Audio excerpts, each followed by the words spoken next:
From 1945 until 1992, some 47 years, the United States government tested, at least the ones we know about, 1,045 nuclear weapons.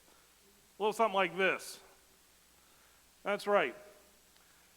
That's a little bit better, by the way, than 21 nuclear tests a year, about 2 a month. And it just so happens, though, in the summer of 1957, for 4.5 months, they tested 29 weapons. Of those 1,045, 29 were tested between May and September of 1957. Some of you were around when these tests were happening. You might remember the bangs, the walls rattling or something. I'm not sure. All 29 of these tests were a part of a military operation called Operation Plumb Bob. And they were tested they were all done in Nevada, and they were tested there for a number of various reasons. One of the physicists who was brought in to help study these tests was a guy named Dr. Robert Brownlee. Next slide. That's Dr. Brownlee there. He passed away in 2018 at the age of 98 years old. But he was there in the deserts of Nevada doing these tests, and he was commissioned, he was brought in to do tests that limited radioactive fallout. And of course, his first idea was, let's do it underground to see if that will contain radioactive fallout. So, in July and August of 1957, he began digging a bunch of holes in the Nevada desert and lowering atomic bombs down into them and seeing what would happen. His first test was in July. It went well. The particular hole that they had dug went down about 350 feet, and they tested a pretty sizable nuclear weapon there. And it actually ended up being 50,000 times more powerful than they realized it was going to be. And they didn't do anything over the hole, and he said it was the best Roman candle you've ever seen in your life. In August 27th of 1957, he had drilled a 500-foot hole, and this time he decided to cap the hole. This test, by the way, was called Pascal B. And this time around, he didn't want to use a very powerful bomb, so he lowered a very low-yield nuclear device into the bottom of this hole, 500 foot down. This particular bomb, by the way, just to put it in perspective, was 50 times less powerful than the bomb we dropped on Hiroshima. This was not a powerful nuclear weapon. And this time he decided to cap the hole. So he had an iron manhole cover designed to put over the hole. It was about 5 inches thick, more than 4 foot wide. The estimates was that it was almost 1 ton in weight, sat on top of this hole.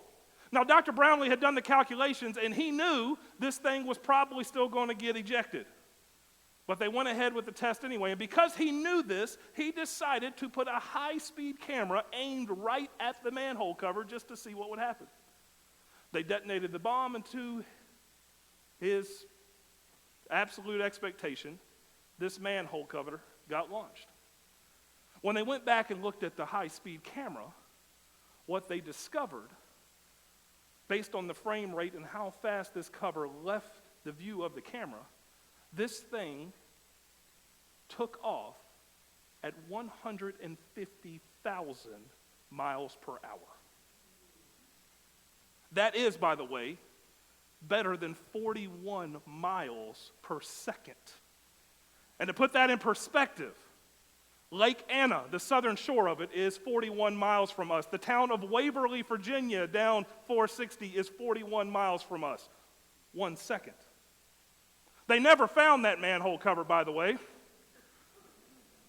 But here's where it gets interesting.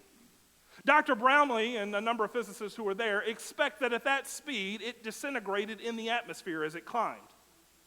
But there are a handful of scientists, even to this day, who think it left the planet. Now, I tell you this story to tell you this. That happened on August 27th, 1957, 5.5 weeks before the Russians put this thing in orbit. Sputnik. That's right, brothers and sisters. We Americans were in space first. We beat them, baby. We have no proof of that. And I don't care that we did it by accident and they did it on purpose. We were still there first. God bless. You feeling good? It's good to be first, isn't it? It's good to be ahead. We were ahead of the Russians. Yeah, they got the first real purposeful thing in space. They got the first man in space, but we put the first man-made object in space. And by the way, at 150,000 miles per hour, if that thing did make it in space, it is the furthest man-made thing from the planet ever created. It was going 6 times the escape velocity needed to leave Earth, and 3 times the escape velocity needed to leave the sun. That thing is still hurtling if it is out there. Just to put this in perspective, it's good to be ahead, isn't it? Now, you ever been to a church and you heard the preacher tell a story and you go, how is that connected to anything? I'm telling you the story only, and I'm just going to own up to it right now. This is only superficially connected to the text we have to read today. I mean, in the most bare bones, like above ground. But it's good to be ahead, isn't it? Doesn't it feel good? I mean, look, we're the kind of people, we want to be ahead at life. We want to be ahead of the competition. We want to be the people who blaze new trails. We live in a society that's all about, one of my favorite movies, one of the main characters says in the movie, you want to make a lot of money? There are 3 ways to do it. You can be smarter, you can be first, or you can cheat. And he says, I think we got a lot of smart people working here, but we're not the smartest. And he said, and I don't cheat. He says, so it's a whole lot easier to be first. And we like being first, don't we? We like to be the people who are out in front. And only in the most superficial way is that manhole cover make me think of Jesus. That might sound blasphemous to you. But Jesus is always ahead of us. Always out front. He goes before us in ways we could not possibly expect, anticipate. And the 2 stories we read today and some other stories we've done over the last month, I think serve to simply demonstrate that fact. And that fact should call us to humility. It should call us to be reminded that Jesus is in front and my job is to be behind him every step of the way that I can. We often want to pave new paths, lead the way. But you and I are not called to be ahead. We are called to be behind. We are not called to be in front. We are called to follow. And this Jesus, who is always ahead of us, is going to shock us at times and take us to places. Honestly, we probably sometimes would rather not go.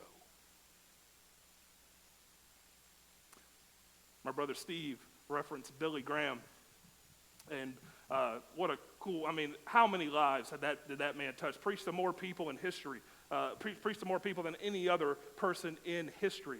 And in 1988, you may know that Billy Graham got to go to China and preach there. A historically closed off country at that point, obviously communist China, atheistic China, a country that was always concerned about religion. And Graham preached there, and he tells the story that the moment he stepped off the stage that day, in a country that had been closed off to the West for 40, 50 years prior to that, the moment he stepped off the stage that day, he says he met a poor Chinese peasant who came up to him and said, Reverend Graham, what you said today, I have always believed.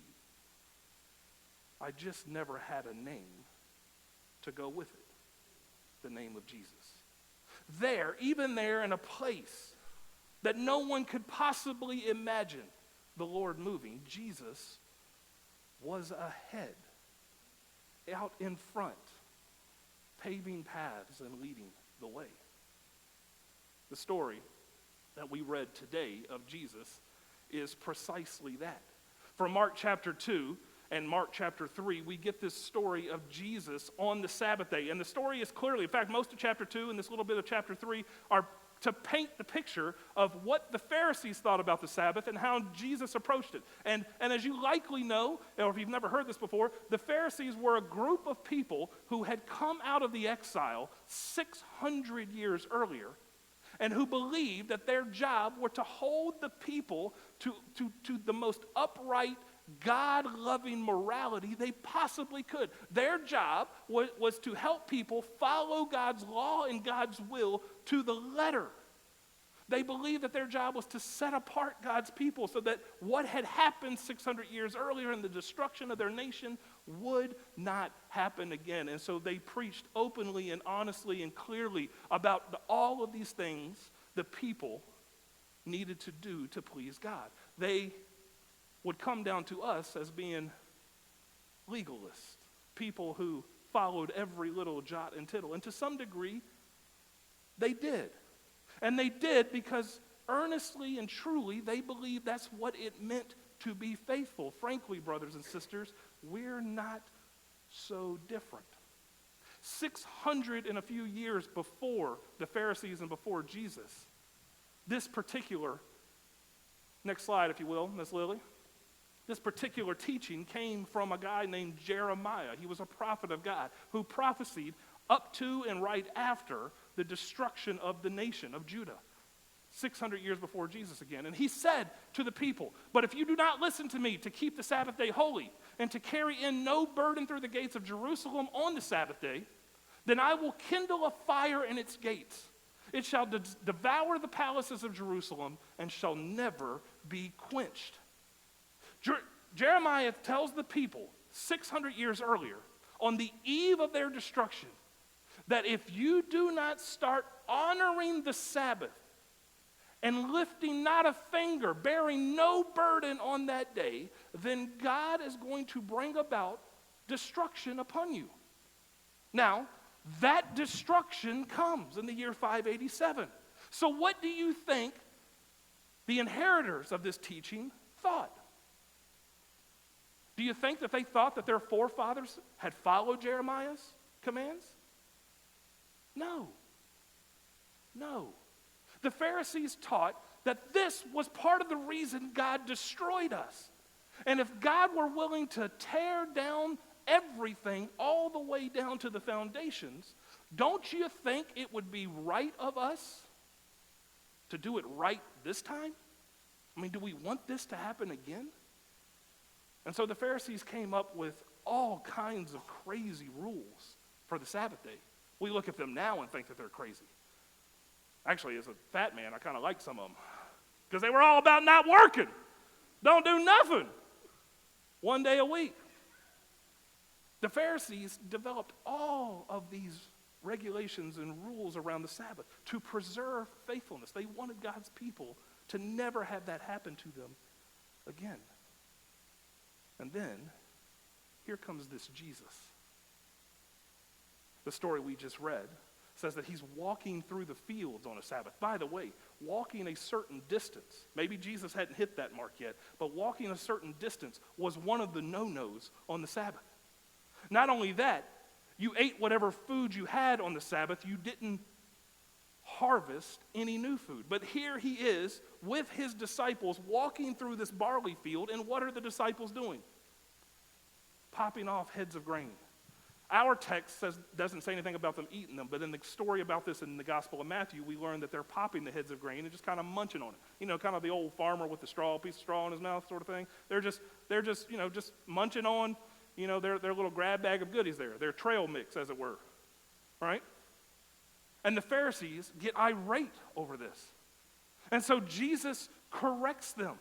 He corrects the Pharisees and reminds them that their own forefather, the king they looked up to, he didn't just eat food on the Sabbath. He stole the food from the temple that was reserved for just the priests and the Lord. Can you imagine? The very next story says that Jesus is in the synagogue, and there is a man with a withered hand, meaning the man is incapable of supporting himself.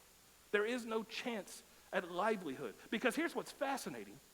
The Pharisees never say a word in the whole text, but they're looking for reason to accuse Jesus, and Jesus knows it. And so he decides that he's going to use this man in his test case to essentially provoke the Pharisees, to get them riled up. And so he tells the man, stretch forth your hand, and when the man does it, his hand is restored. And then he looks at the Pharisees sitting around him, and he goes, is it better to heal and bring life on the Sabbath, or to let die? He is restoring literal life to this man by giving him the ability to earn a living again. And what do the Pharisees do? Go off and plot, looking for a way to kill him. They had their rules, their expectations. They knew exactly what God wanted of them. And it came from their history, what they had experienced. And yet, here comes one who says that life is way more important. Extending and promoting and nourishing hearts and minds and souls is way more important. He is way ahead of them, way ahead of their theology. And brothers and sisters, it is our theology that often keeps us, our beliefs about God that often holds us back. It is our rules, our regulations that often tie us down and do not let us keep up with the one who is way ahead of us. A few weeks ago, we taught on a different story about a guy named Peter who gets called by God to convert a man, to baptize a man named Cornelius. You may know the story. Peter was a Jew, and if you remember the story, Peter confesses in the story that he has always been a good Jew, which means there are a few things he don't do. Not the Baptists drink, smoke, and go with girls that do. No, that's not what he meant was he didn't hang out with Gentiles. He didn't eat bacon. What was he thinking? Right? He didn't wear mixed fabric, which I'm violating today. I can tell you this must be a wool polyester blend because I'm sweating through it. He had never done anything wrong. And then God comes to him during his prayer time in a vision and tells him, actually shows him a sheet full of every possible creature on earth and tells Peter, get up, Peter, kill and eat. And Peter responds with, you know that I've never eaten anything. I've never broken your rules, God, and I'm not going to do it now. As good as that bacon wrapped scallop looks, I ain't touching it. And this is what God responds with. Next slide. The voice said to Peter again, a second time, what God has made clean, you must not call unclean or profane. So Peter gets up and goes to Cornelius' house, a house he should have never entered since the man was a Gentile. And when he gets there, he finds God way ahead of him, already working in this home. And when he gets there and experiences what he experiences, this is what he says. Peter said to the people in that home, you yourselves know that it is unlawful for me, a Jew, to associate with or even visit you, a Gentile. But God has shown me that I should not call anyone profane or unclean. God, way ahead of him. God, way beyond him. We spoke during the offering moment today about the first text we read, of this old man who had put in his time, who was due his recompense.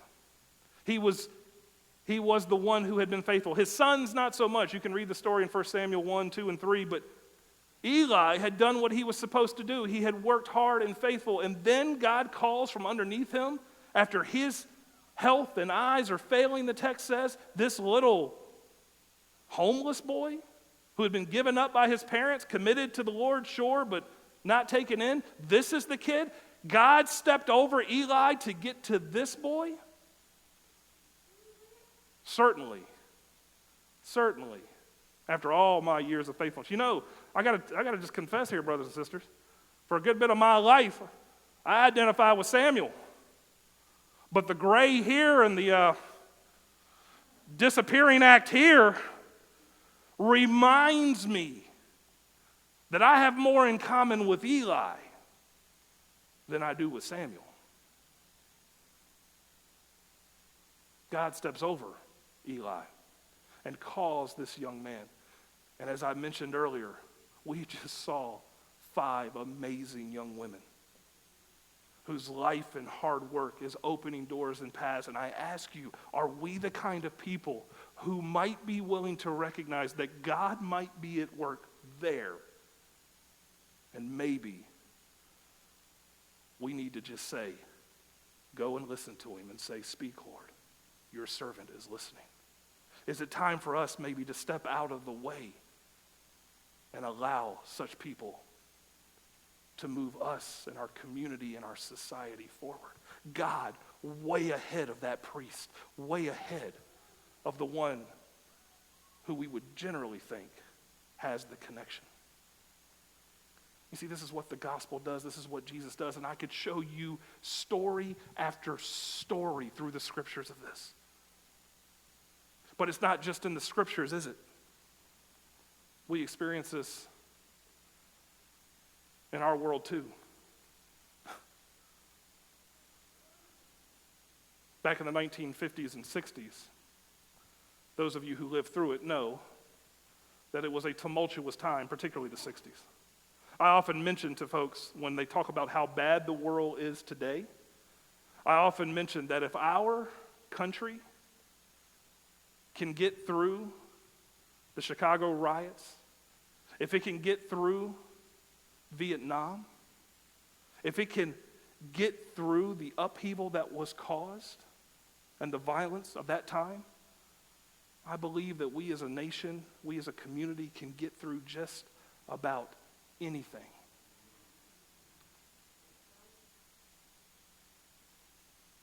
But God was ahead of us. And we either stuck our head in the sand and knew it not. I read a book last year called The Bible Told Them So. And if you get a chance to read this book, you ought to read it. You see, in the 1960s, as civil rights was unfolding, white communities, particularly in the South, but all across the country, did everything they could to preserve the status quo. The book, The Bible Told Them So, looks at just Baptist and Methodist churches just in the state of South Carolina during that period, and documents with hard evidence from their writing how our forefathers in the faith, some of whom you may have known yourself, articulated that only white people should have certain privileges, that only white kids should go to certain schools, and churches in South Carolina and across the country, including this one, put prohibitions against African American members into their governing documents. I think it's clear to anyone who looks back on the time that God was doing something different. He was way ahead of us. But because we were stuck in the throes of power and control, blinded by fear and antagonisms like prejudice and bigotry, we were not responsive to the Jesus who was in front of us.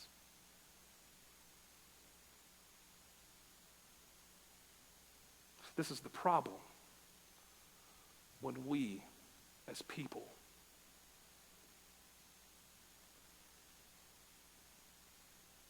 don't have the connection with Christ that we heard Steve talk about a few moments ago.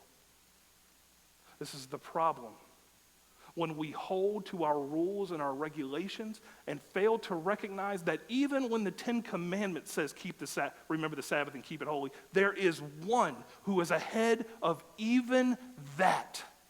and who says you don't even understand what this commandment is, and yet you enforce it and judge it with a rigidity and a totalitarian ethic that completely misses the mark of who God is and what God wants. Jesus is always ahead of us. And if you're a Christian, you know this already, even if it's easy to forget. Because the proclamation of the gospel is that I got it wrong. But his grace and goodness went ahead of me before I was even conceivable to my parents to make a way for me. By the way, this is one of the most beautiful things the black church has taught me in recent years. They have proclaimed now for decades, our God is the God who makes a way out of no way. If you go to the African American History Museum in D.C. and you go up to the top floor where the section is on the American Civil Rights Movement, those words are plastered right at the entrance as you walk in. Our God is ahead of us, making a way out of no way. He was ahead of you on the cross, long before you were a glimmer in your mom and dad's eye, knowing that you would not live up to your full potential in humanity, knowing that you would not be all that he created you to be, but even then he was ahead of you to make a way for you. That's what we do in this moment, brothers and sisters. That's why we are called to this table, to get behind the one and follow him, to be the kind of people who walk in his ways. The ancient rabbis used to have a saying that you ought to follow your teacher so closely that you're covered in the dust they kick up from their feet as they travel down the road. Are you covered in the dust of your rabbi, your teacher, your Savior? That is what this table is all about. And we invite you now to it, to be a part of it, to take a step to follow this one. Not to be out in front, not to be ahead, but to be behind and to follow. And to remember that when you take these elements, you become one with the Lord, to walk in his ways, to offer your life, your breath in his service.